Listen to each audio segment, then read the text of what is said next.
भारत के एक सुंदर से गांव में हरिदास नाम का एक किसान रहता था। हरिदास साधारण जीवन जीने वाला एक साधनहीन किंतु अत्यंत ईमानदार व्यक्ति था। उसके पास थोड़ी सी जमीन थी, कुछ बैल और मेहनत करने की अटूट लगन। गांव के अन्य किसान जब पैसों के लालच में झूठ फरेब करते थे, तब भी हरिदास ने सत्य और ईमानदारी का दामन कभी नहीं छोड़ा। उसका मानना था कि सच्चाई चाहे जितनी कठिन हो, अंत में विजय उसी की होती है। हरिदास का जीवन कठिनाइयों से भरा था। कभी फसल पर ओलावृष्टि होती, कभी सूखा पड़ जाता, कभी बैल बीमार पड़ते, तो कभी व्यापारियों द्वारा कम दाम मिलने के कारण उसे नुकसान उठाना पड़ता। फिर भी वह कभी निराश नहीं हुआ। वह रोज प्रभात में उठकर अपने खेतों में काम करता, मिट्टी से सोना उगाने के स्वप्न देखता। एक वर्ष गांव में भीषण सूखा पड़ा। नदियां सूख गईं, कुएं का पानी कम हो गया और खेत बंजर होने लगे। गांव के अधिकतर लोग शहरों की ओर पलायन करने लगे। परंतु हरिदास ने निश्चय किया कि वह अपना गांव, अपनी मिट्टी नहीं छोड़ेगा। उसने अपनी थोड़ी सी बची हुई फसल से गुजारा किया और ईश्वर से प्रार्थना करता रहा कि अगले वर्ष अच्छा हो। अगले वर्ष वर्षा ने समय पर दस्तक दी।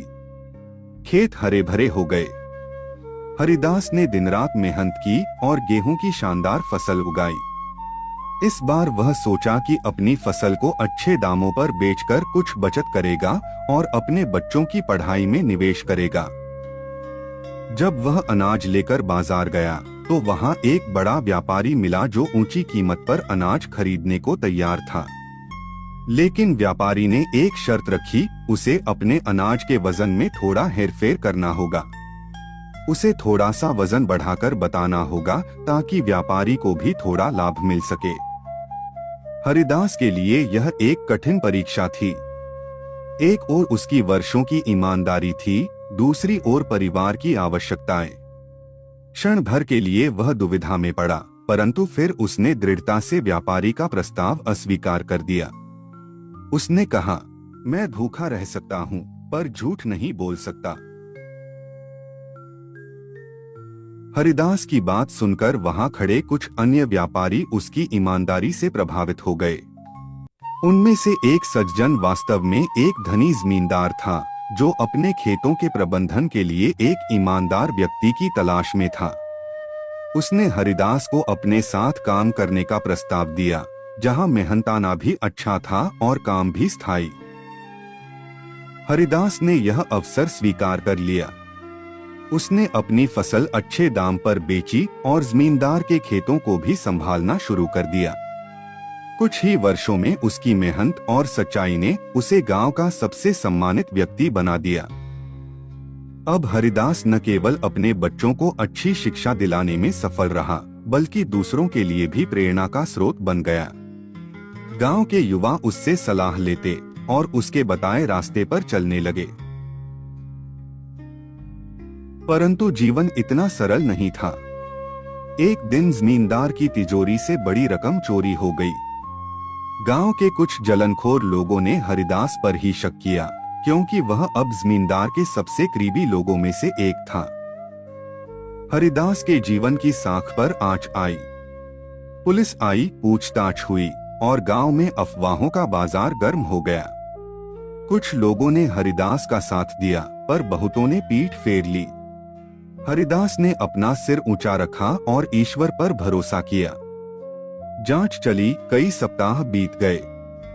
अंततः सच सामने आया, चोरी किसी नौकर ने की थी, जो हाल ही में काम पर रखा गया था। हरिदास की बेगुनाही सिद्ध हुई। जमींदार ने सार्वजनिक रूप से हरिदास से माफी मांगी और उसे गांव का प्रधान बनाने का प्रस्ताव दिया। हरिदास ने प्रधान बनने के बाद गांव में कई सुधार किए। उसने शिक्षा पर जोर दिया, पानी के संरक्षण के लिए नए कुएं खुदवाए और किसानों को मिलकर काम करने के लिए प्रेरित किया। उसने गांव में एक नारा दिया, सच्चाई सबसे बड़ी पूंजी है। गांव धीरे धीरे समृद्ध होने लगा। लोग हरिदास के मार्गदर्शन में मिलजुल कर काम करते थे।